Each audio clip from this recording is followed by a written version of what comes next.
Welcome to It Takes Two. I'm Blair. I'm Chris. And today we'll be talking about Married at First Sight, Season 18, Episode 11. Quick announcement, just so I can let everybody know. We will review the after party, but I will release that episode at 9:30 Eastern. I will release the after party at 9:30 Eastern. The reason for that is once I release this episode, we got to give some honor. We got to pay some respect over to our UK audience and do Love Island All-Stars. I'm going to release Love Island All-Stars after this episode. Let some time go by. Mm-hmm. Get y'all some dinner. Put y'all kids to sleep. Help them with their homework. Mm-hmm. And then I'm going to release it at 9:30. That's cool, everybody? Everybody cool with that? All right, let's get into this episode. So David is just enjoying his day, going for a walk, about to head to the gym. Mm-hmm. And it's just one of the small things that makes him happy. Man, listen, this was a Michelle diss track if I ever heard one. Yes. Okay. Ike moved out and Mem tried calling him. He didn't answer. Mm-hmm. She came into this for marriage, mm-hmm. and this sucks. She is going to continue to utilize the experts to get the fullness out of this experience. Why do you think she's doing that, Blair? I think that she really wants to be married. Yeah. I think that she wants to put forth her full effort. So I think that's where it's coming from. Yeah. Mm-hmm. I think and I'm going to touch more into this in the episode, but I think when you're used to achieving things that are hard, you don't give up hard things. And I think there comes a point to where, hey, this shouldn't be this hard. Yeah, I'm gonna throw this away. You get what I'm saying? But it is what it is. Right. So Carla's sister comes by the apartment. Yeah. She just did one of her clients' hair at the apartment earlier that day. Mm-hmm. So, a lot of her clients did follow her when she left that job. Okay. Carla has been reflecting on her relationship and what it is that she needs to do to help it to grow. Mm-hmm. She wants to feel wanted and desired, and she doesn't know if she has expressed that well enough to Juan. Juan is very analytical. She's not. She knows that she's not much of a planner and doesn't really think far ahead for a lot of things. So there are things that she can learn from him when it comes to growing a business. She feels that she hasn't been clear about her intentions and wants to try to connect a little bit better with him. What are your thoughts on that? I think that Carla, instead of pointing her finger at Juan, she's trying to be reflective and introspective to see how she can improve. Yeah. And I think that is the best bet most of the time when you're approaching a situation and relationship is, look, I can't control this person, but is there a way that I could pivot that maybe I could reach them? So I think that Carla is being strategic, not in a bad way, but basically in a way to say, maybe if I appreciate him for what he does offer and kind of play into that, then maybe we can get more out of this relationship than what's happening right now. Yeah. I call this I think it's very strategic, but not in a bad way, to your point. I think Carla knows exactly what she's doing. And sometimes you can say something and do something, but but this time I'm going to wear a wire. So it can be actually documented that I actually tried to do it your way, and you still haven't gave me what I asked for. We all been there when Carla basically told her, I need affection and love and things of that nature. And Juan was like, I'm trying, or just gave some type of dumb answer and things of that nature. But now she's like, I'm actually going to do. It's going to be documented on camera. I'm going to buy these notebooks. I'm going to buy these books. I'm going to ask him how to grow a business. We go talk about business. And then I'm going to show y'all how he really is who he is, where he don't give me no affection or anything, to where it's always about him and never about us as a marriage. I think Carla is using this as a last resort also to show us that Juan is really not really a good husband at all throughout this whole experience. We also did a deep dive on Juan this past last week, if y'all want to check that out. Yeah. So Ichi and Pastor Cal meet up. He asked Ichi man to man, no BS, let's talk. And you got to preface it with that because Ichi likes to do the BS. Well, okay. So him moving out was a sign of not feeling comfortable in this space. Yeah. It happened, as soon, the issue started happening as soon as getting back from the honeymoon. He wasn't ready to have sex. She came in for a husband, but he felt like it wouldn't matter who it was. Pastor Cal pushes back to say, well, I don't think that's true because I paired y'all together for a specific reason. Okay. 2 days into the honeymoon, she wants to shower together. 4 days into the honeymoon, she's, or 4 days after the honeymoon, she's talking about she wants to talk about moving in together. He doesn't understand who does that when they don't know each other. Pastor Cal explains to him, we encourage that on this show. Yeah. You should treat this as a real marriage and discuss a life actually together after this process. Yeah. Ichi, he says that, I have to like you to want to move in with you. Mm-hmm. He doesn't like her attitude and she makes him feel small. He feels like an extra in this dream that is hers and he doesn't see the respect. He hasn't disrespected her not once. Pastor Cal makes a face and he was like, okay, but when, you're acting like an a-hole, that's when you get called an a-hole. Oh, okay. And he says that was a bit disrespectful. But Pastor Cal tells him, look, she's ambitious about her pursuit, but there is a sensitive side to her, which he agrees, Ichi agrees that he has seen. Yeah. Pastor Cal says, look, there is more to her when it comes to that. Yeah. If you see some changes in her, do you think that you could reboot and refresh? Ichi says, perhaps. Pastor Cal tells him, look, communicate this with her for resolution and communication. You both need to know how y'all come across to each other and be vulnerable. And even if you don't make it, at least you are in a better place than where you are now. Ike tells him, yes, Pastor. And Pastor Cal says, look, don't gaslight me. Don't try to check out on me. And Ike says, no, it's easier to have this conversation with you, but he doesn't know how it's going to be with MM. Take me back to the top. And what did you thought just off the beginning when he came in there and basically said, I never disrespected her or anything of that nature? I'm guessing he didn't know that the experts get things told to them and things of that nature. Yeah, I just think that, wow, he's really out of his mind. That's really what I thought. And he thought he was justified in calling this woman an a-hole. So to me, there's not much more talking we need to do since this is really how you feel. You sound like somebody that I don't need to be around or have discussions with, to be honest.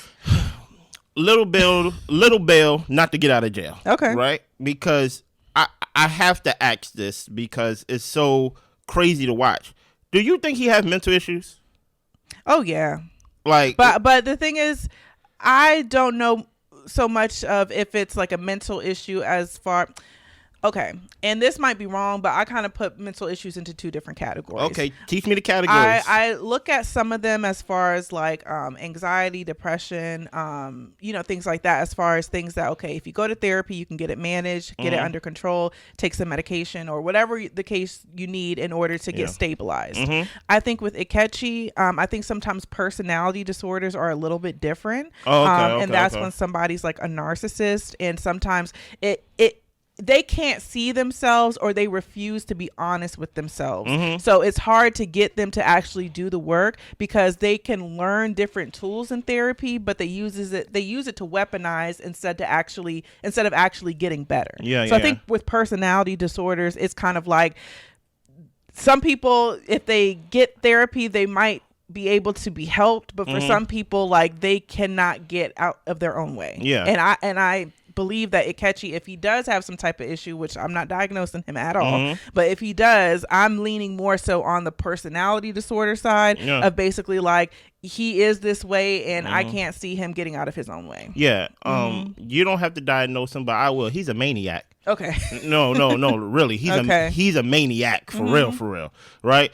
Because I find it so interesting that he come in there and he basically talking about like he's talking to us as if he did not tell us that he signed up for Married at First Sight twice. So he knows the premise of the show. Yeah. I would think. Right? So the whole idea of she basically treating me and basically like it could have been anybody here and she just would have gave that person whatever she's giving me. Yes. The same way as if you was married to another woman, you would have treated her the same way, bad or good. You get what I'm saying? Right. But I find it very interesting and very ironic that he's talking about, oh, let's take a shower with me 2 days to the honeymoon that like MM said to him, and basically like let's move in together, all these things. But we keep skipping over the hand over the pants, over the private area and things of that nature. So like I just find him very weak, right? Because you came... I can't believe nothing you say because you literally said out your mouth, I have not disrespected her in no way. And Pastor Cal looked at him and was like, so you didn't call her an a-hole. Yeah. You did not call this woman what you call aggressive, right? What you call that, No, literally, he called her that, yes. Right? That attitude, these little trigger words that you're trying to throw out there, that you're trying to get us to basically bite on the bait and things like that, and make us view as if she has any wrong in any of this, right? I even see people over there in the review space, even on the show itself, are trying to get to look internal and say, if there's anything possibly you did to like contribute to this dysfunction. And I say what my sign says: being wrong does not always come in pairs, right? There is a such thing as this guy is just wrong, and I think he's a maniac. And people are trying to get her to be like, if you just change this, lead with your feelings instead of your logic. And I'm like, no, he's a maniac. And the fact that she has been called out her name so many times, even to the point where, and I can look in hindsight and say this, I wish she did not go off in the sense of at the dinner, right? Because that's the bait that he was trying to do to get her to look a certain way on camera. Yeah, don't give him any ammo. Don't give him any ammo. But I'm not gonna sit there and act like he did not come in volatile and did not call her an a-hole. So I'm not going to sit there and tell her, hey, keep being strong as someone's hitting you over the head with insults and things of that nature over and over again. I'm not going to play both sides of the field on that. You get what I'm saying? And I do want to point out just the difference in his demeanor when it came to talking to Dr. Pia versus talking to Pastor Cal. Help me.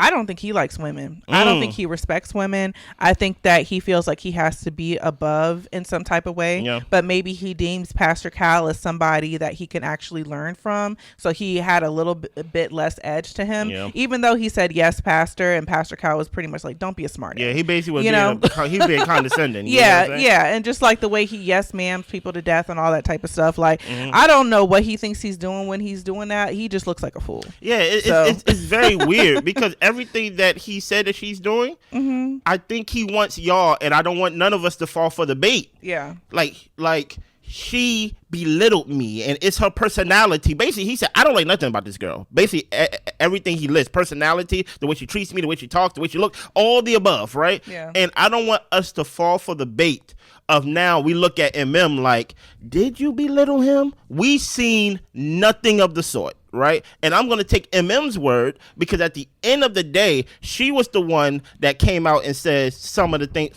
She was the one that admitted to some of her shortcomings when it come down to like, yeah, I may have said that or I may have done that. He haven't admitted to doing nothing. Right. To where Pastor Cal had to call him out and say, did you call her a-hole? Well, okay, I did disrespect her. And the thing is, the only time that I would allow for him to call her an a-hole is if she beat him upside the head, threw something at him, and he is carrying his belongings outside the house talking about, you're an a-hole and I'm never coming back. And running. You're an a-hole and I'm sitting here about to go through the wedding pictures with you. like to me, I don't care what editing says or what he might say that we're missing or whatever the case may be. Yeah. If you're not running out the house, calling somebody an a-hole, then it makes no sense to me why you sitting there talking to them and just continuing to degrade them and calling them names. In physical danger, 100% right. Yeah. So we get to Madison and Allan. The previous night, Allan planned a date night for them to watch a football game at the bar. Yeah. Allan, when they got back to the house, said that he wanted to go back to his house to sleep. Ooh. They had been drinking, and she didn't think he should drive. He said that it's his life, and he's going to do what he wants to. Wait a minute. Do we gotta have like a PSA? I think we need a PSA because that was kind of wild. Don't drink and drive. He said it's his life. I mean, it is your life. There's so many ways I want to go, so let me just go the one way that I think will lead to a bigger conversation. Number one, Allan, don't drink and drive. Hard stop. Yeah. If you was drunk, and it's kind of hard to believe a drunk, right? Mm-hmm. Don't drink and drive and things of that nature. But I just want to look at it from all angles if I could. Because I'm like, what if he wasn't drunk? Mm-hmm. Like, what if he really wasn't drunk? Maybe a buzz. He said in the later scene that he had one can of beer he had a 4% beer, and that's not going to get him drunk. He said, I'm a 200-pound plus man, so like I know my limits. And my thing is, you're saying all the drunk people lines. Like give me something else that lets me know you're not like drunk. But I will say, I don't know. This is why I criticize Allan a lot, because I really don't know what motivated all of this, right? Mm-hmm. This is how I think it happened. Take it with a pinch of salt. I think Allan has been suppressing, and suppressing how he feels, right? Not really saying what he feels and getting it off his chest. Basically getting hit over the head with the Madison stick. Hey, I need more compliments. And do all of this, she have given him nothing. We have heard stories about the day of the wedding to where he wanted to go back to the room. She stayed downstairs. We heard stories of when his friend passed away, and on the first night in the apartment, she chose to spend the night not with him all night, came back the next morning, right, to where he's alone, spending it in a pool by himself. We heard stories about times where they went out, and he was like, I think she was in the bathroom or something like that, and like he was like, it seemed like we wasn't even together. Like basically, we just out here and we supposed to be married. And I think if your suppressed feelings is driving you to act out in this way, then you got to be a man and get a hold of what you're doing, bruh. And that means if you were drunk, if you're not drunk, whatever it is, I think based on the actions that Allan have shown, and I mean basically, suppressing his feelings, I think he was in a way trying to get Madison to feel some type of way about him. Basically, like, I want you to feel something. Like if I was to get in the car and just drive home in like my current state, would you even care?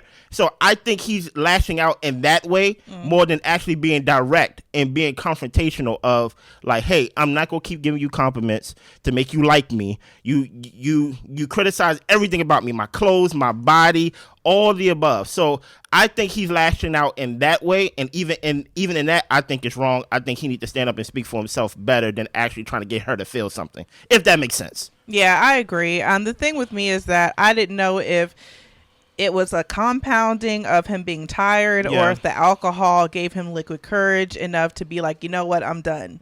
So I can't say what his limit was or if he was above the limit to be driving. I don't know, but it looked bad. I'll give you that. It looked bad. And especially for him to saying he didn't care, he didn't feel bad about it, it's his life. And I'm just kind of like, there's other people's lives on the road that you could definitely impact or end. So it was yucky. It was yucky. And then on top of that, you have a spotter car. Like you have a Jaguar coupe. Like the cops going to pull that car over, especially late at night. So it's like you just wasn't thinking. But I'm like, is this your way to Blair point of you lashing out or trying to get Madison to feel something?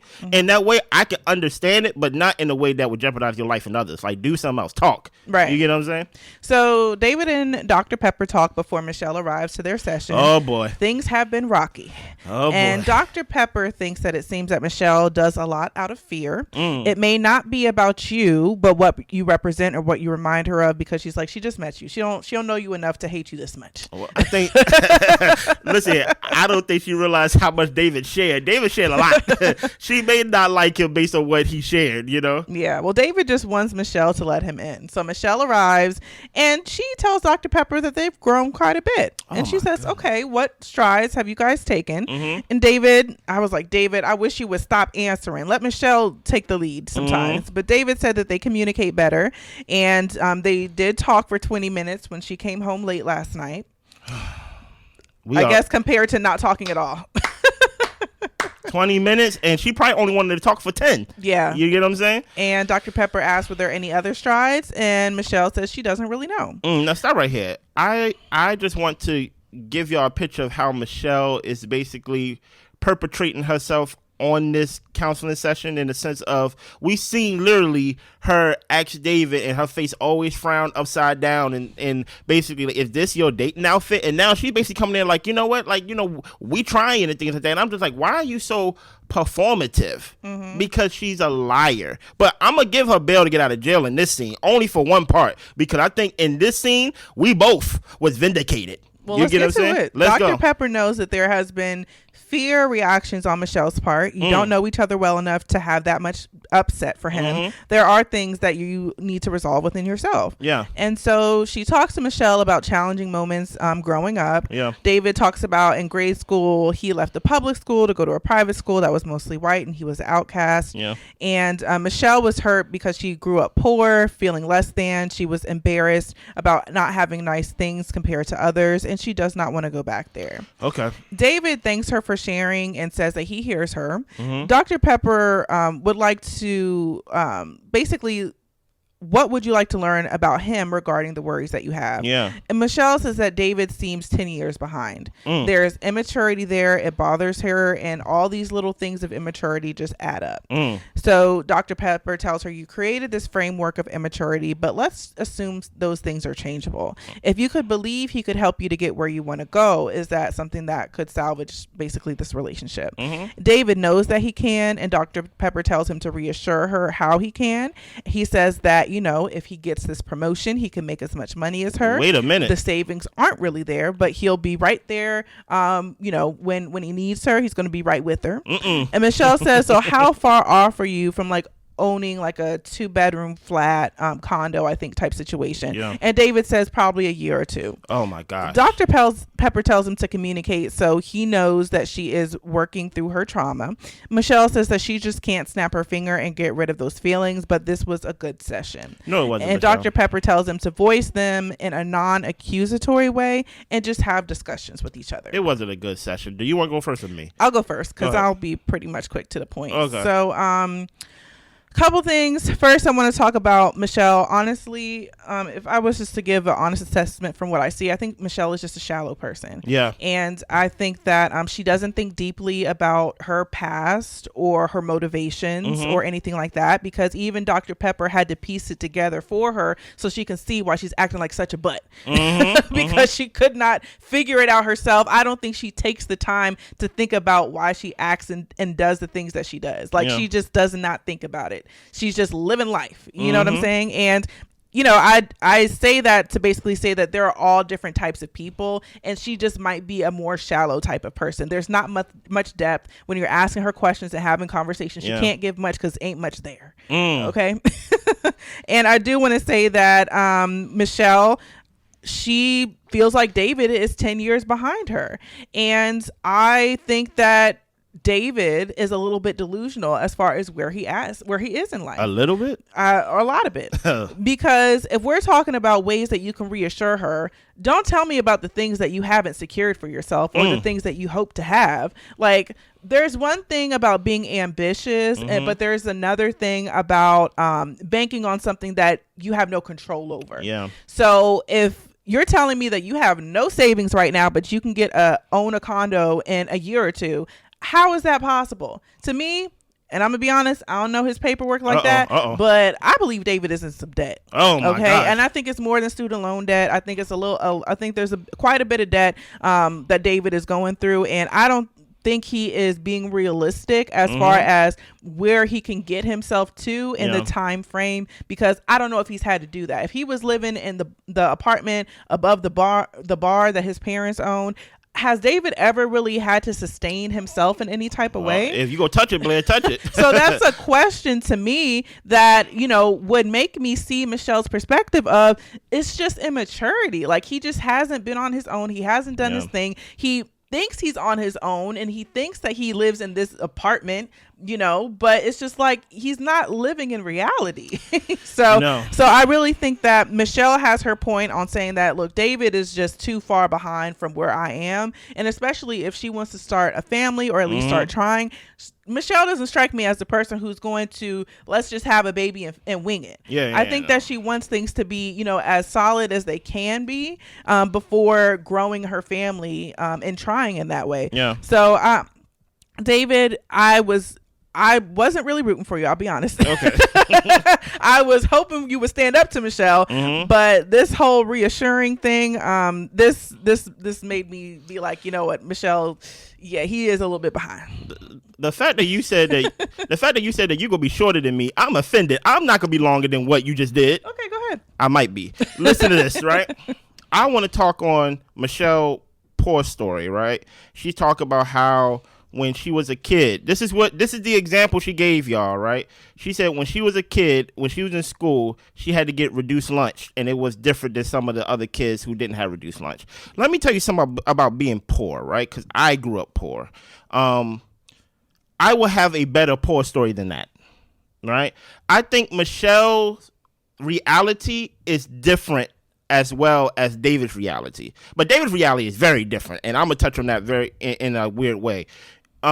Michelle, when she was talking about like she loved her apartment and things like that because she worked hard and she got it, then we saw the apartment. It was, as David said, simple. Right, it was a simple apartment. There was nothing special about it. She had a TV on top of the dresser. Like the way that she was talking about this apartment, you would have made it seem like, okay, you came from this small town and you basically worked hard and you came into like moved to this big city and your apartment is like MM's or something like. So in her reality, she's like, this is the life. I get to come outside and see two people playing cards. You get what I'm saying? So I'm like, okay, cool.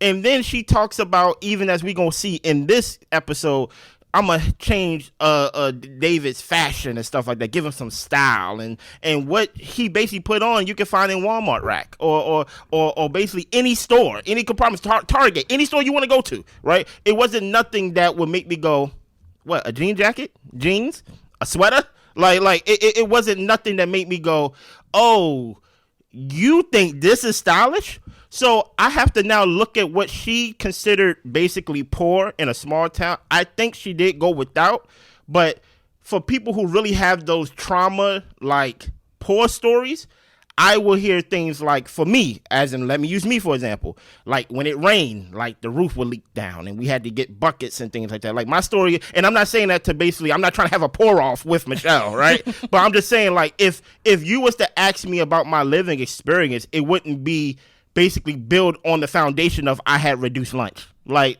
because at the end of the day, I had reduced lunch. At one point I had free lunch, and then when I had to pay 40 cents, I was like, oh, we're doing good in the house, you know?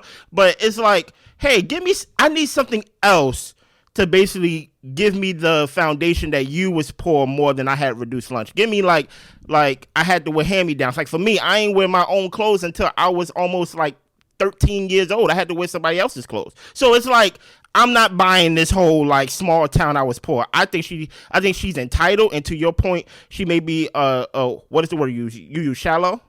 She may be shallow, so she may see her life in the sense of, because I was without of this, or like because I was without this, I was poor, and you may have had without, but I don't know how poor you were. Let's move off to that. David, we made so many spotlight videos about this, right? And I have to give Michelle a little bail to get out of jail, right? When it comes to your life, right? You literally sat up there and vindicated me and a whole bunch of us and Blair, right? When it came down to your current life. You are a man that is built off of dreams, fantasies, not even potential, just dreams and fantasies. You told this woman that, hey, if I get this promotion, I'll be making the same amount as you. Okay, so we're banking on the promotion. Okay, well, at least he got a savings, right? Then we find out you're broke. I'm like, David, what do you want her to build the relationship on then? Because you smoke, you live in your mama's house, your job don't pay you enough because you're banking on a promotion, you don't have a savings. She said you can't dress, right? But that kind of leads to she just don't like the way he looks, right? So you have a tattoo of your ex on your chest. You have like 6 to 7 to 8 things about you that you're about to fix or you about to address. And you want her to basically just bank on, I like walking outside and it's sunny and it's a good day and you know what? I'm happy because this makes me happy. And you want someone to build a marriage off of that?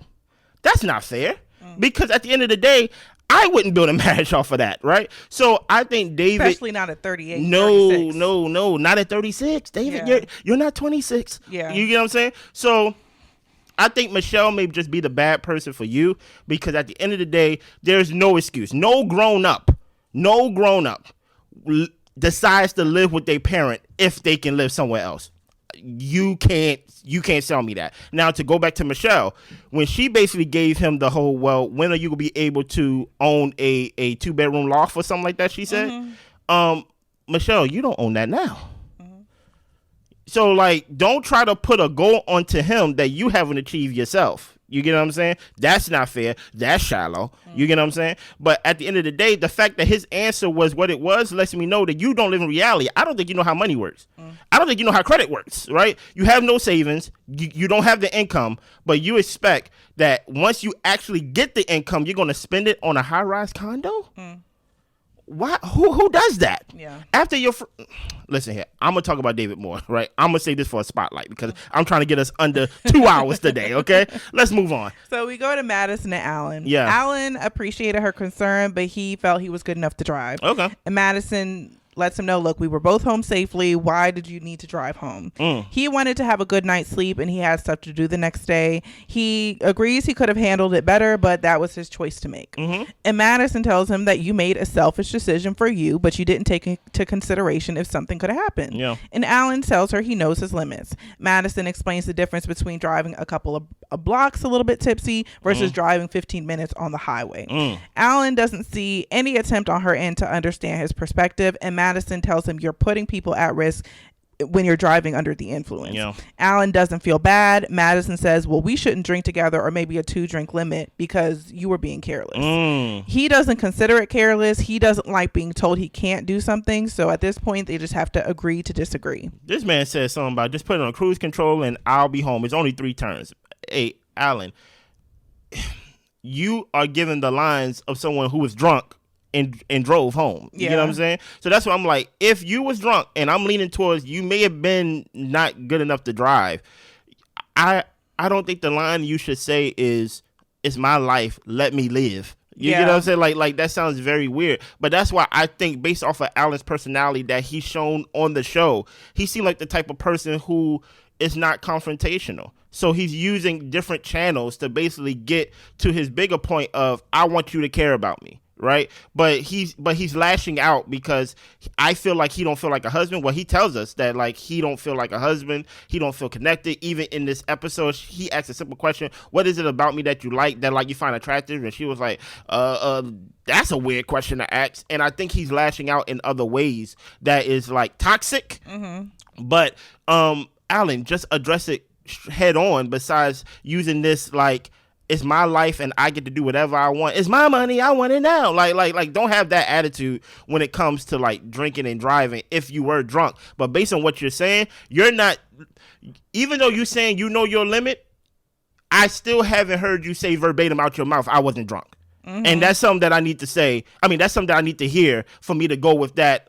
Basically, to go on that side that you wasn't drunk. The fact that you haven't said that you wasn't drunk and that you know your limits, you're giving me the script of someone who is drunk. You know what I'm saying? So MM meets up with Dr. Pia. Yeah. She thinks that Ikechi is not ready for marriage. He left. He didn't respond to her. She wants to see her husband, to talk to him and have the experts there to communicate and keep it healthy. Yeah. She is concerned that he may be dismissive and not be interested in the marriage. Pia asks him, well, why do you even want to be with him? MM thinks there's a chance that he might not realize that what he's doing is a defense mechanism. Stop right there. So? Exactly. No. Like that's like Dr. Pia shook her head like that's it. But the thing is, I feel strongly about stuff like that because I used to be a person who would be like, well, let me try to understand where they're coming from, see why they're acting this way, and I can have more like grace and understanding for that person once I have a better understanding. Yeah. At this point in my life, talk to me nice. Okay. Whatever you've been through, whatever you working through, that's yours and that's for yours to handle. But you can't talk to me and treat me any kind of way just because you have issues. I got issues too. Yeah. Okay. So let's be decent to each other in the process. So all that whole defense mechanism and maybe he's having a hard time. Well, he needs to learn how to act better while he's trying to fix himself. Man. But he's not trying to fix himself because he don't think anything's wrong with him. And guess what? It's not a defense mechanism. It's an attack mechanism. It's an attack mechanism. Yeah. Because he attacked you. I think. Remember when I say, well, not remember. You know how I always say everybody liable here? Yeah. I don't think MM is being honest, 100% honest. I don't think she's lying, but she's not. She's giving us the science answer, the logic answer, but she's not giving us, in my opinion, the real answer. And I think this is the real answer. The reason why you want to continue on with this marriage is because you signed up for Married at First Sight, and people in your family did not agree with that. Right? To the point where your parents wasn't at the wedding. Your mama wasn't there, right? Because she did not agree for whatever reason. Because I remember when we first did the episode with the weddings, I was like, that's kind of strange that like no one from her family outside her cousin was there. Like her mother wasn't there, right? So I think there is something to someone like you, and when I say someone like you, I don't mean that in a that way. I mean in a successful way.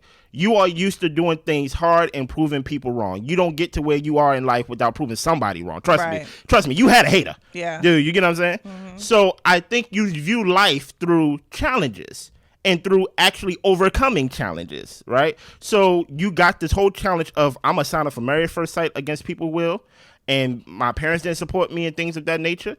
My mother didn't support me and things of that nature. And I'm going to prove them wrong as I prove people wrong all the time. And I'm going to show them that this marriage can work. And you know what it is? I'm going to choose to see that it's a defense mechanism, even though I haven't attacked him, even though I haven't done nothing to him. But in the span of these like 30 days or however long it's been, I've been called an a-hole. I've been called that. I've been called aggressive. He says that I hit him with an answer stick. He left in the middle of the night. He don't answer call. All these things are piling up, and I think she's viewed things as challenges to overcome more than actually like stop signs to say, "Hey, turn around. Don't go down this path." You get what I'm saying? Yep. So Dr. Pia asks if she can lead with that thought process, which MM says that she will. Telling him you don't like him, telling him that you don't like being called an a-hole versus like coming at him. Where are you accountable in this situation? MM says that she is pressing with her questions. He says a lot of words that are fluff, and she is very direct. Hearing your husband call you aggressive is not cool, and we really don't know each other that well. And Dr. Pia says, well, you know him well enough to keep calling him your husband. And she's like, because it's a fact, he is my husband. And Dr. Pia says, well, that was a bit of spice. If that's what you're giving him, then maybe that's part of the problem. That made me hot. I ain't gonna hold you. Me too. If he's not in a place to receive the facts, he might shut down. If her fiance had a day, and Dr. Pia is talking about her own situation, if her fiance had a day and she's pressing him, asking what's wrong, instead just wait for him to come around and talk about it at his pace and his time, and just meet him where he's at instead of trying to get him to meet you where you're at. Stop, and not you, Blair. Stop, Dr. Pia, right? Stop it, right? And Dr. Pia, I respect women, okay? Hard stop. But like what you gave was 100% self-serving to you and the experts and things of that nature. It did not serve MM in any way, because you don't even follow this advice, right? Because you know that Akechi gives you fluff. You know that he says a whole bunch of words that leads to nowhere, because you had sessions with him and things of that nature. When he was trying to even be passive aggressive and smart with you, you called him out and basically said, don't do that with me and things of that nature. I'm here trying to help. So she could get called an a-hole, and you telling her to lead with her feelings? Say like, and then try to compare it to like MM said, I did talk about his suit. That is not the same. You talked about a suit after he called you an a-hole, after he already basically made you feel small, after he already ruined the effort you put into the picnic, after you put in the effort to the vows and things of that nature. So don't try to make it seem like MM, you can change some of the wrong you did. Being wrong doesn't always come in pairs, right? Tell me, where does it start for MM for him to get before we even do any of the stuff that you suggest? I need an apology. Yeah. Hard stop, right? Or else I'm out. And then I don't like that Dr. Pia go try to gaslight her and try to make it seem like you was being spicy right now. I wonder if that's how you talk to him. Don't try to make it. Don't hold it against her that she's fully committed to the process, because at the end of the day, that is her husband, right? And she is still showing up, because if it was the other way around, you would have said, that's still your husband.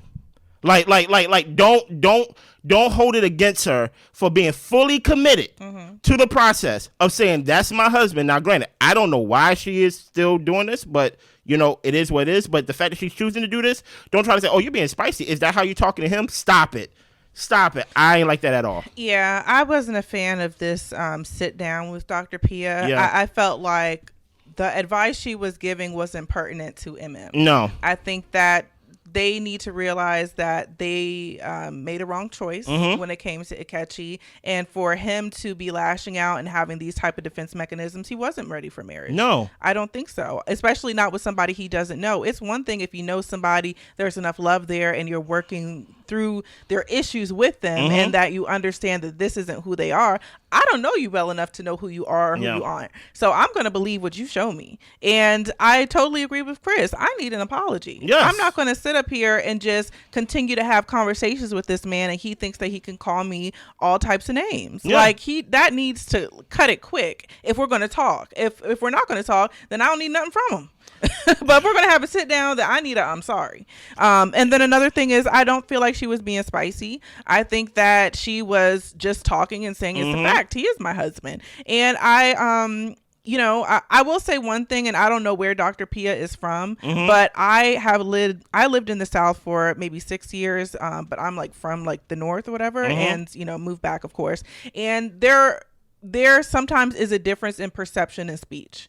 And so I think that with to me, she sounds like she's talking normal, but maybe to Dr. Pia in some of the ways that she responds, it's a little bit like rough around the edges. And maybe that's what Ikechi is picking up. But I feel like she sounds normal. And I think that she is just being an honest person in how she feels and what she's talking about. I don't think that she's being rude or spicy in any type of way. I think she's just being direct. And I think that some people, they can't handle directness and specifically for Ikechi, I think that once she's direct with him, it calls him out, and then he feels small, like how he says that she makes her feel.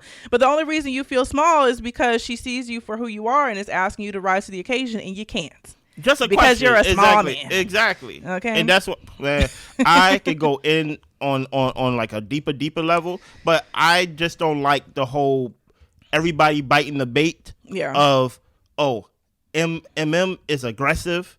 She has a attitude or spicy, because that's spicy is just a different way that Dr. P was trying to say. Oh, that had a little attitude in it. But the thing is, like, why shouldn't she have an attitude if she's dealing with a difficult situation? She got called an a-hole.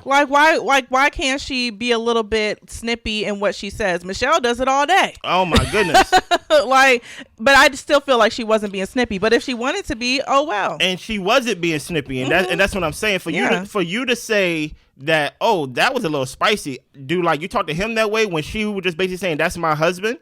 Like, I didn't get that. Like, what are you talking about? I think Dr. Pia missed the mark on that. Dr. Pia always missed the mark when it comes to serve the experts, right? Because one thing that Pastor Cal said when he was talking to Ikechi is, he said, I put y'all together. Yeah, they like to defend themselves. So my whole thing is, okay, so when does it become a volatile situation that you have to remove someone from a marriage? Because it's toxic. Number one, it's on TV. You don't want to show it. And number two, the safety of the other person. Exactly. So this is not one of those situations. So we could just call people a-hole. So if I was to book a session with Pastor Cal, Dr. Pepper, and Dr. Pia, I could just come in and just call them a-holes and do all these things. And we'll continue talking. And she would lead with, hey, well, I don't like how that made me feel. Or she would say, hey, this is not a situation for both of us to talk. I think you need to leave. Right. Come on now, stop that, man. For real. So Thomas and Camille meet with Dr. Pepper.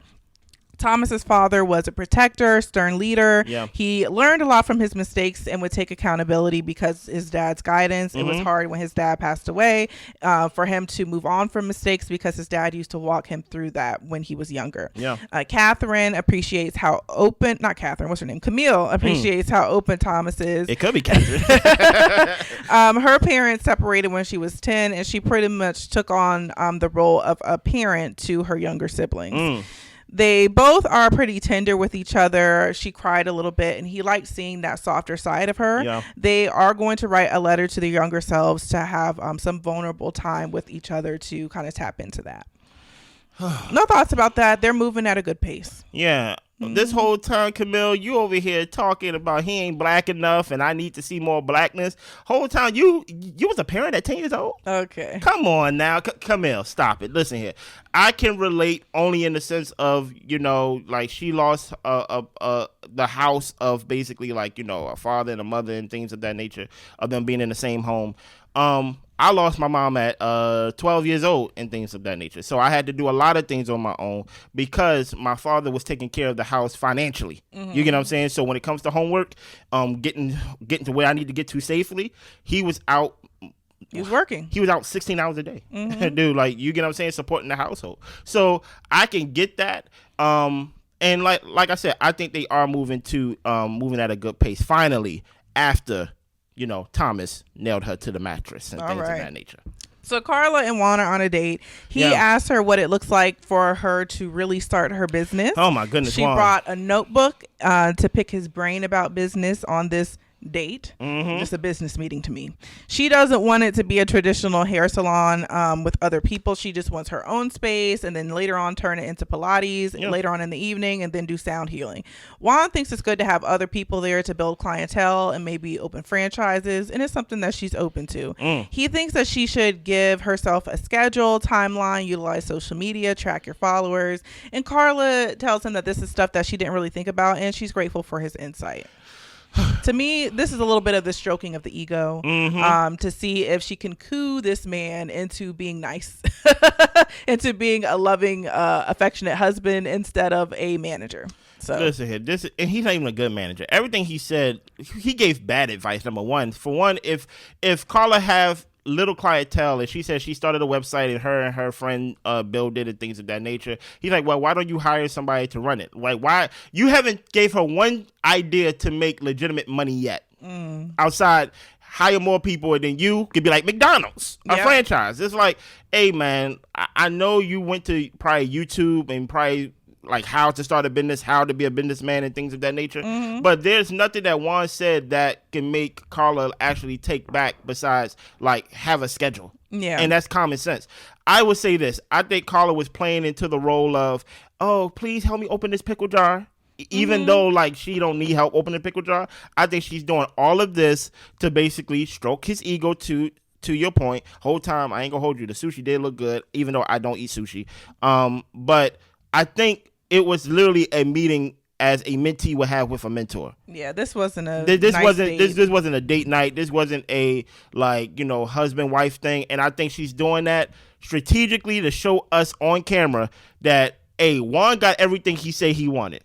Right, I tried to talk to him in his language and like the way that he understands, and he is not choosing to give into the process and to be a loving husband in the way that I need. Yeah. Camille and Thomas read their letters to each other. Yeah.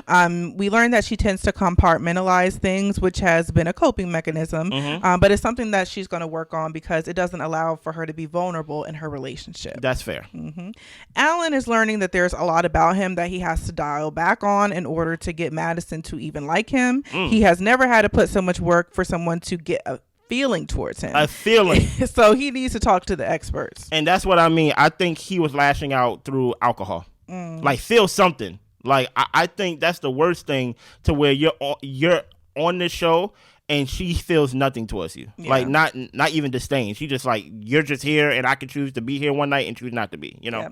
Michelle and her friend / stylist decide to give David a style makeover. So he tries on a few different outfits for them, y'all. They were jeans, a shirt, a flannel, jeans, a sweatshirt, a jean jacket.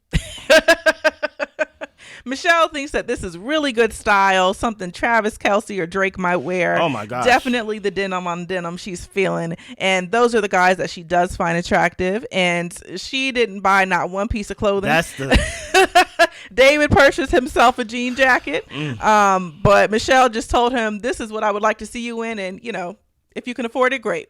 That's awful. Number one, if you gonna take me out because you have a problem with how I dress, give me something. Even though I basically talked about Camille and how she was challenging Thomas' blackness. When they was at that jewelry store, she brought him some earrings that he haven't took off yet. Yeah. You get what I'm saying? And so I'm like, the fact that Michelle is basically giving him this to-do list to level him up, and then once I see her version of leveling up, I'm like, he dressed like this already. Yeah, I'm like, this isn't that different from what he already wears. And that's why I'm like, what is your reality, Michelle? Like, and for you to say Travis Kelce or Drake, number one, Travis Kelce's a white man, so he don't fall into the category of a light-skinned black man, and Drake is a light-skinned black man. But it's like, is this what you want? Do you want him to look like Drake? But I think that Michelle likes control. Okay. And I think that if David does what she says and does exactly what she wants, then that makes her happy and it makes her feel more in control of the situation. She still doesn't like him, but I like that you're doing what I say. This does remind me of, I don't know if you watched that season where it was this girl Haley and this guy, I think it was Jacob or something, and he was big into the 80s, and the clothes that he wore was just very throwback, not super stylish, just jeans, ripped t-shirt type of guy. So Haley went out, got him some shirts and things that she actually liked for him to wear. He wore them. You know, it made her happy for a moment, but it didn't work out because she didn't like the man. Yeah. But even in that situation, she bought him a few shirts. So At Michelle, you talk about you trying, you couldn't even buy the man a belt. Come on, come on, like come on, at least something, a shirt. And I ain't gonna hold you. How many friends do Michelle have that are friends? Friend slash what? Stylist, lash lady. I'm just like, who's your friend because they like you? Yeah, like it's just weird.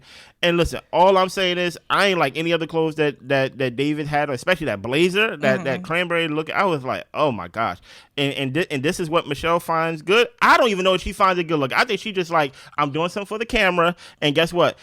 It can't just be us two. Yeah. It gotta be the stylist. I'm like, nah, man. So it's all weird. She ain't trying. Yeah. So Madison and Allan meet up with Dr. Pepper. Yeah. He tried to come into this as himself. He's making an effort to shift for Madison, but the more the little things are being chipped away, he's wondering, you know, what are you actually attracted to in order to keep this worth fighting for? Madison does appreciate his effort and his thoughtfulness, and Allan acknowledges that that's great, but that doesn't set the fire for a marriage. He doesn't see any level of attraction that she might have for him. He doesn't want to force this if it's not going to work. She interacts with the girls and David naturally, but with Allan, it's a struggle to be natural. And he asks her, do you find anything attractive about me? And Madison says, that's weird to ask. And he's like, is it? Is it? And I said, no, it's not. It's not weird at all. But and she said, I told him he looked handsome a few times. Nah. And Dr. Pepper explains to them that when you are coming into a relationship or a marriage, a lot of habits do have to change. And we're just going to talk about people's childhoods because F whatever Allan talking about. Yeah. This is Dr. Pepper only move right here. Tell me what toys you had when you was 4. Right. And I'm just like, okay, sure. Well, Allan doesn't remember a lot about his childhood. He did try to fight the judge at one of the custody battles because nobody was listening to him. Yeah. And that trauma affected his mom, his sisters, and him as well.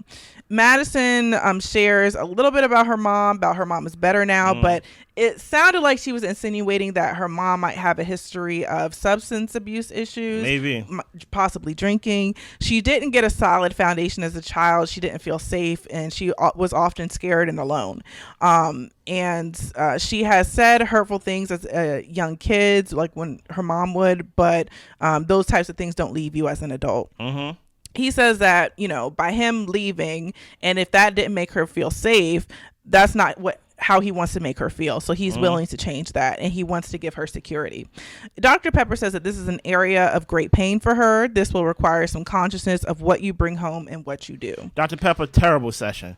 There was so much meat on the bone that you left there. He said how you interact with who? David. Stop right there. He didn't say the cast.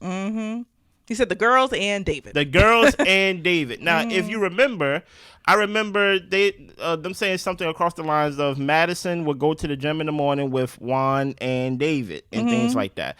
So for the one time, in my opinion, right, even though I do believe that, you can trace most things back to your childhood, I think in this session, it should have stayed to what's going on presently. Yeah. Right? Because there are things presently that is just fundamentally wrong that you just need to, like, change, right? Such as, hey, what is it about David that makes it easy for you to interact with him compared to your husband? I wish that question would have been asked by an expert, or just something across the lines of attraction. And you have you have Allan sitting there basically saying, I'm stripping myself over and over again, and eventually I'm not gonna recognize myself because I'm doing all these things to appease you, right? And you can't even tell me what you find attractive about me. And then you go say, just yesterday I said you had a nice shirt. You knew you had a session today, and just telling me that I look nice in a shirt is very different than how you act. Because when we go out, you don't even be around me. So it's like, I wish you would have stuck to, and she as in Dr. Pepper, I wish you would have stuck to the present, because I think Madison is doing things like in plain sight that is like very toxic in the sense of the whole like David and Allan and how you interact with these other guys. I wish we would have dug more into that. Yeah. And then with Camille and Thomas, I gave the letters thing kind of early on, but they did that. And then they also talk about her triggers. And most of her triggers come from her past relationships with the smooth G's and all that type of stuff. And so she has trust issues because those are the guys that she was fooling with. And she might need some reassurance that he is who he says he is, and he's going to be consistent with the ways that he cares for her, and just basically shows up. And Thomas says that he will present himself as his true self. I mean, that's what he's been doing. I'm finally happy that you're accepting him, because how can those be your triggers? But for the first 5 episodes, you was basically trying to get that smooth jazz out of him. Yeah. That basically trying to get his swag meter up and things of that nature, knowing that that's a trigger for you, knowing that it will lead you to unhappiness. Right. It's weird, but I'm happy that y'all are past that. So Carla introduces Juan to her world. They end up taking a Pilates class together. The teacher, Gloria, is what she aspires to be as far as a studio owner. Gloria has them grab a couple of crystals, and Carla's is to provide energy and strength. And Juan's was to something about, oh dang, I forgot what his was. It don't matter. He don't believe it in it anyway. But Juan's gift to the world is laughter. Carla talks about how she is intuitive, understands trauma. She helps people find alternative ways to heal. She wants to build a business to help others. Pilates made her feel beautiful on the inside, and she wants to share that with people. Juan is now seeing that ambition and drive in Carla. I'm glad he's seeing it, but I don't know if that's making him any more attracted to her. I think that Juan is just very business minded, and maybe he just doesn't need to be in a marriage or relationship. So yeah, Juan is a fraud. That meeting that Carla had with her husband about how to start a business, or like whatever she was doing in that mentor and mentee business, if this is the person that you aspire to be as that Pilates instructor was, you should sit down with her and actually take down notes, because she actually did it. Exactly. Like, Juan just go give you vague, basically, like, hey, you need to be focused and track your followers and be on social media, and you, any free time you have, you need to be doing content. But I'm like, you should actually talk to people who actually in your field that actually did what you're aspiring to do, and actually get the, like, you need this amount or you need that amount. And get a real mentor. Exactly. Not Juan. And Juan is not a mentor and things of that nature, because Juan's still trying to build whatever he's trying to build, you know? So this is the scene of the night for me, sits down with Ichi, Pastor Cal, and Dr. Pia. She wants to come in just trying to be supportive of him, to make him feel comfortable enough to open up. Oh my gosh. Ichi says that he might have done some wrong, but it was a reaction to the wrong that was done to him. He understands there needs to be resolution by talking about stuff, but talking about stuff over and over again isn't easy. So Pastor Cal says that we want to come out of this with mutual respect and a vision for where we're going. And Dr. Pia asks for full transparency and honesty. And Mem explains that the conflict started at the housewarming, in her opinion, when he called her aggressive. It wasn't until they sat down with Dr. Pia that she heard that she made some unwanted sexual advances. She heard that she was doing too much and she needed to back up, which Ichi agreed that that's what the message that he was intending to send. He wasn't comfortable having sex yet. He wanted to protect the relationship, but he did not express that to MM. MM did receive that as a rejection because he did not communicate. And Pastor Cal says that when people pump the brakes in this process, it doesn't tend to work. Because this is not a traditional marriage. You have to organically allow the compatibilities to grow. And Dr. Pia tells them you also need to not limit yourself. Ichi says, well, you can enjoy space, and that's a way to get to know each other instead of asking 1,000 questions. And Mem says that she just asks questions because she had them. She just thought it, asked it, and that's all there was to it. Ichi is passionate. He leads with his heart, and if he doesn't if he's not accepted, then he begins to put his guards up in effort to protect his heart. And then MM leads with reasoning, is what Pastor Cal is explaining. One is the artist brain, one is the science brain. Pastor Cal says, for someone who is art, sometimes it's difficult to explain what you need. You just want the person to experience who you are. And for MM, she asked if you can give me a little direction sometimes because she can't guess what it is that he wants or needs. He has to come out of his comfort zone and tiptoe into her reasoning by listening to what she needs, and she needs to be there for him to figure out what he needs and just try to erase this equation in her head because there's no equation to this situation. Dr. Pia asks, is it possible to forgive and move forward with more direct communication if there's not enough understanding? Stop right there. I'm thinking forgive. Like, are you talking to me, Dr. Pia, as an MM? Or are you talking to Kechi? Because where's my apology? I can't forgive without someone asking for forgiveness.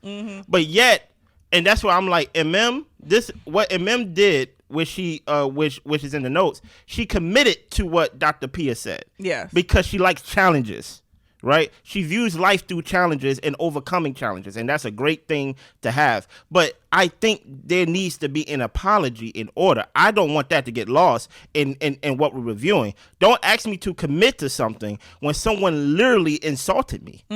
Like, if you wouldn't allow that for yourself, which she wouldn't, right? Why are you asking me to commit to someone or something, right, that I don't even get an apology? You're basically making it seem like we are on the same level of wrong here, right? Because I talked about his green suit compared to him calling me that aggressive, not that aggressive, but he called me that, and he called me aggressive, he called me an a-hole. So he could get 3 strikes and still not have to apologize, but yet I have to commit to forgiving and starting over? Stop it.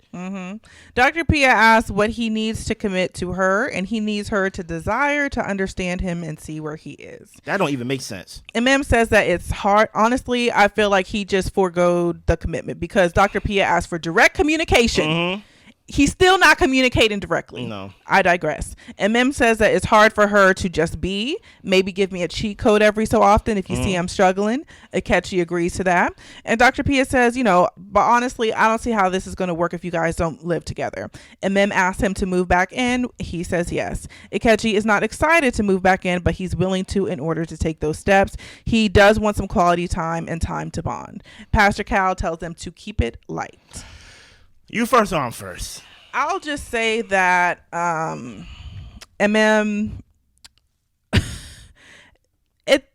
I don't know MM personally, but MM comes across to me as a very chill person, and it seems to me like she keeps positivity and just a calm around her. Okay.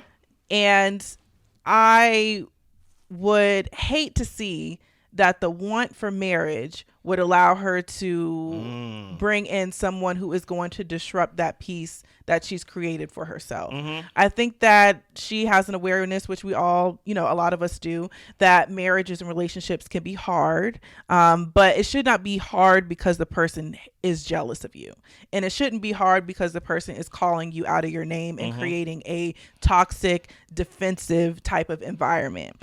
It can be hard because life is hard, and we got to figure these things out together, and we both come from 2 different backgrounds, so we need to come together and figure out as a unit how are we going to attack all that life presents to us. But to have someone in your space and to really try to wreck shop in the beautiful life that you've built for yourself, and I also think the beautiful emotional peace that you've created for yourself as well. I hate to see you do that because you want this marriage thing. Don't idolize marriage. Yeah. And not to say that she is, but I just put it out there that, don't idolize marriage because it would cause you to lower your standards in more ways than one. So I hope that in the next relationship, because I'm hoping that this doesn't work out. We hope this done. That she actually gets with someone who is deserving of her and is deserving of being in her space. So when it comes to the only thing I would say is you will see how someone truly feels about you by how they handle you. Meaning that when you're wrong, how they handle you when you're wrong will show how they feel about you. Right? It was some example where he said that we was listening to music or something of the sort, and she was asking questions while the music was going on and things of that nature. Right? If I am a musician myself, right? So I love music, right? If my wife, or let's just say my girlfriend, right? Let's say Blair at the time was my girlfriend, was trying to talk to me while I'm trying to listen to music, I would say, hey, not right now. Let's wait till the music is over, right? But I wouldn't use that as a like. She always asking me questions, and like even when I was trying to listen to my song, it's like right. It don't have to be all that. It don't have to be all that. You can correct, but the thing about it is he don't correct or direct. No. Right? The thing about being in a relationship is you got to learn how to correct and direct. And how you do it is it tells me very much how you feel about me. So if is the type of person to ask a lot of questions, and she says, when I think of a questions, I just ask them, right? I don't want to view that as just a flaw, because number one, Pastor Cal, you can't lean on like this is not a traditional marriage. So guess what? I got to ask these questions. I got to get to these points. And she even give us some type of insight, which we all can agree on during the after party of she's asking questions because he gives a lot of fluff answers. So there's not a lot of direct answers to her direct questions, right? So even in how she's handling with the questioning, he don't correct or direct after. Instead, he pouts. Instead, he becomes passive aggressive. Then he becomes aggressive and talk about the answer stick and question stick and things of that nature. And then talk about how she's aggressive and talk about how even when she said right here, which is very strategic on like Akechi's part, with the whole like, hey, she did not know how he felt about when it came to like she's basically trying to push it to the next level when it comes to sex until he was in front of Dr. Pia. That was strategic. That was intentional. I'm going to paint you and give you, and I'm not going to give you a chance to correct yourself. I'm not going to give you a chance to be like, because he want to fight, because he wants to paint you in a way that you are this aggressive woman, right? You are this aggressive woman who have no care for boundaries, that you're and you're this sex predator and things of that nature, allegedly. So it's like, he's not coming in full of transparency, as Pastor Cal said, or as Dr. Pia said, when it came to being transparent, being honest. He have every intention to paint this woman a certain way. That's why whenever he said yes to something, he's in the confessional saying, I ain't happy to move back in. I ain't happy to do this. Like, I just don't know. Nothing that was done, even how he was sitting, slouching in the chair with his arms crossed, I don't understand, like, how much do the experts want to be right about their matchmaking, right? That they don't see nonverbal communication and even the communication when it comes to toxic relationships, right? I understand that marriage is hard because Blair tell us life is hard, but you can't tell us, and you can't basically keep telling us to keep going, and tell us to reset without there being an apology, right? That for one, you insulted me, and it's going to be very hard for me to see how you interact or how you treat me when you don't even like respect me enough to apologize and acknowledge your wrongdoing. Exactly. And also acknowledge that you won't do it again, because I'm not going to continue on in a relationship with somebody who's like, if you're acting like an a-hole, I'm gonna call you a-hole. That's what he said. Well, you know what? I mean, I don't want to be called an a-hole every time I got every time I got a question. So that's the only thing I don't like about what the experts did, is that they lumped her wrong into his wrong, and now they basically said, let's just clean the slate. Yeah. I'm like, how do I feel seen where I feel insulted and things of that nature, where you go lump my little green Joker suit that she said compared to everything that he said? Hello. Stop it. Yeah. Y'all disappointed me this episode, experts. But let me know what y'all think. Subscribe, like, share, comment, all the above, just to let y'all know, just in case y'all didn't hear me in the beginning of the episode. The after party will come out tonight at 9:30. We are going to release this episode immediately. So this going to be out basically as soon as we're done. And then we're going to go to the UK. And we go do Love Island All-Stars. Give our fan base in the UK some love. You get what I'm saying? And then at 9:30, we go come back and release the after party. So get your snacks together, get your beverages. Put those kids to bed, okay? Get you some quiet time and come hang with us at the after party. Now listen, if your kid want attention, don't shoo him away for us, okay? Give that baby some love. Anything else? That's all. Subscribe, like, share, comment, all the above. We see y'all. Bye.